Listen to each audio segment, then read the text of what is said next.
So I'm Sam from the Centre for Microbiome Research. I'm going to talk today about bin chicken, which is a tool that I developed and named after these lovely birds that we have. They're actually ibises, but they get the nickname of bin chickens in Australia. And we use bin chicken across metagenomes, public metagenomes, and recovered 24,000 novel species. So as I'm sure most of you are aware, the way metagenomics works is we get a sample, say a gut sample, soil sample, ocean sample, and we sequence all the DNA that's in the sample. Currently, most sequencing technologies, we recover fragments of genomes, not the whole genome. So we have to stitch together the sequences through assembly and then bin those sequences that are stitched together into genomes. And this works well for abundant genomes that are present at high rates in the sample. But for rare microbes, often you don't recover any genome at all, or if you do, it is a partial genome. Alternatively, we can use coassembly, which is essentially assembling multiple samples together, which increases the coverage of each of the genomes in the sample, hopefully increasing the coverage of the rare genomes sufficiently that we can recover their whole genome. And this works pretty well, but currently there's a gap in the market where the choice of which samples to coassemble is kind of done manually. There's no specific tools for this. So in comes bin chicken, and the way bin chicken works is it starts with raw metagenomes. It looks for single copy marker genes that are found through another tool that we developed called Singulum. It compares those marker genes to known genomes and discards the sequences that match. So we're just looking at novel single copy marker gene sequences. We then compare those sequences across samples and look for exact matches. And so what that gives us essentially is that links between samples, and the more similar a sample, the stronger its link. So we can then use that information to greedily cluster samples into coassemblies of any sort of size. So I say here of size 1+. That's because bin chicken also works on single sample assembly, where you're interested in finding different samples to use for just the binning step, for differential abundance binning. So bin chicken can then assemble and recover genomes from the suggested coassemblies using our another tool that we developed called Aroney, which is our genome recovery pipeline. And then now that you have your new genomes, you can use those to inform another iteration of coassembly. So essentially the cycle of bin chicken is you start with your metagenomes, you can filter them by a taxa because these are single copy marker genes. We have taxonomic information, so we can look at specific species or specific phyla or whatever you're interested in. We then match those sequences across samples, we cluster them, we coassemble, we recover genomes, and then we repeat for as long as you want. Essentially, you're restricted by the number of samples that you have and your computational time. So we ran bin chicken across 180,000 samples from the SRA, and we chose the best 800 coassemblies that were suggested by bin chicken out of tens of thousands that were suggested.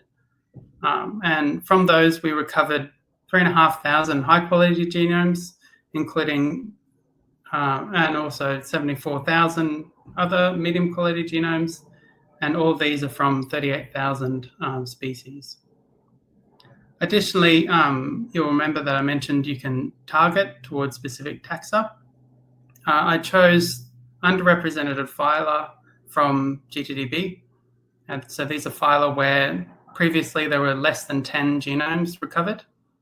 And for 74 out of the 77 that we were able to run coassemblies for, we recovered more genomes for those phyla.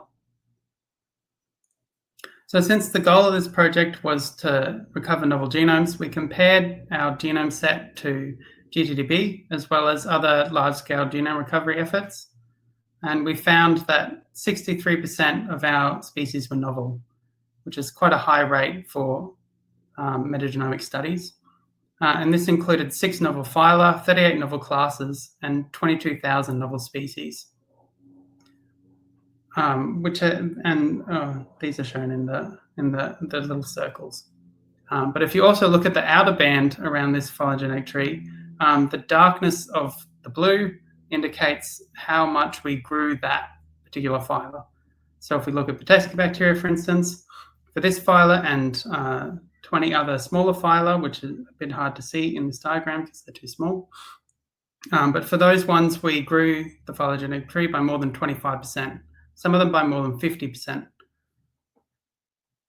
And similarly for Archaea, 58% of our species were novel, and this included 3 novel classes and 2,000 novel species. And also, if we look at the Nanoarchaeota and Nanohaloarchaeota and a few other smaller phyla, we grew them by more than 25%. And overall, in the overall archaeal phylogenetic tree, we grew it by 18%. And if we also did a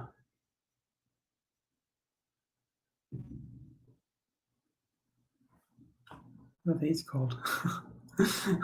Rarefaction analysis, looking at how many novel species are recovered per coassembly. And essentially, if we look at the top graph, you can see that it's linear. So we're still recovering novel species for each new coassembly that we do. And the fact that it hasn't started to taper off indicates that there's many more species to be recovered using this method. Interestingly, though, if we look at novel species in the second graph, you can see that it is tapering off. So we are reaching the recovery of all the phyla that we can through this method. Also, if we look at the recovery of novel species as a rate of the number of samples that we used, we are far and ahead of other large-scale genome recovery efforts.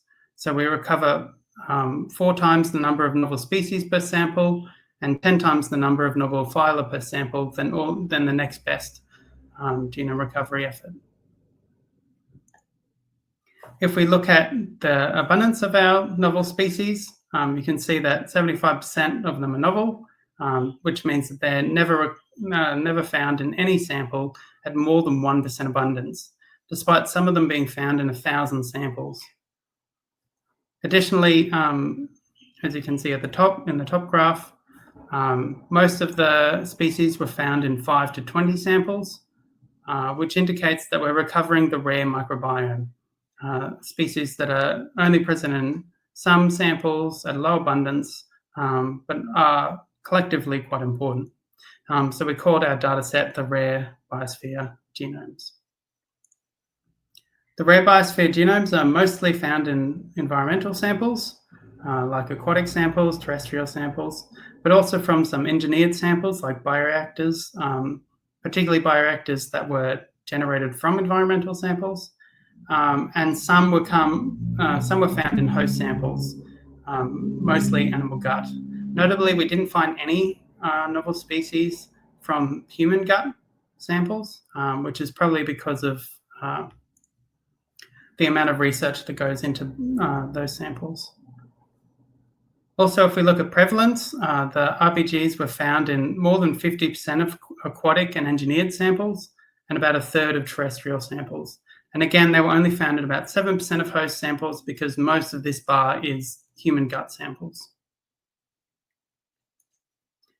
We also annotated the genome of our novel species to look at their metabolism, and we found that about 40% of the RBGs were aerobic, 20% were nitrate reducers, 20% were nitrite reducers, about 30% were fermenters. But interestingly, about 6% were unknown. So that means that they were not assigned to any of the other terminal electron acceptors as their primary metabolism. And also, if we compare the proportion of the microbes that have an unknown metabolism, you can see in the bottom graph that as you decrease in abundance, the proportion of unknowns increases, which means that the rarer you are, the less likely we are to understand what your metabolism is.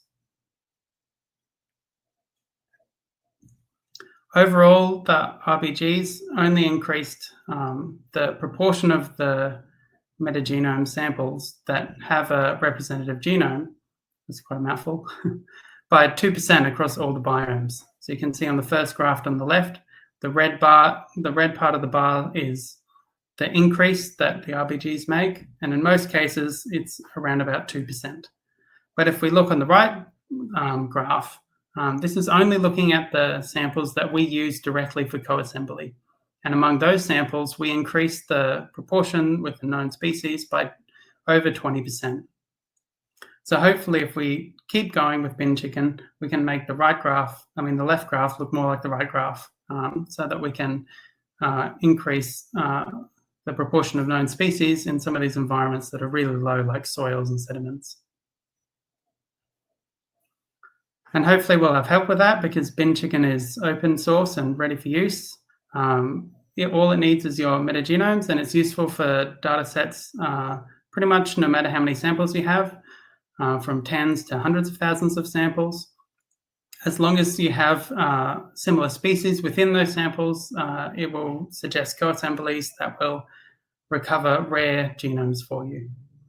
It's useful for coassembly, but also for single sample assembly, as I mentioned, and for choosing co-binning samples. And yeah, I would like to acknowledge the Centre for Microbiome Research, particularly Associate Professor Ben Woodcroft and Professor Jean Tyson, for their support and supervision. Thank you.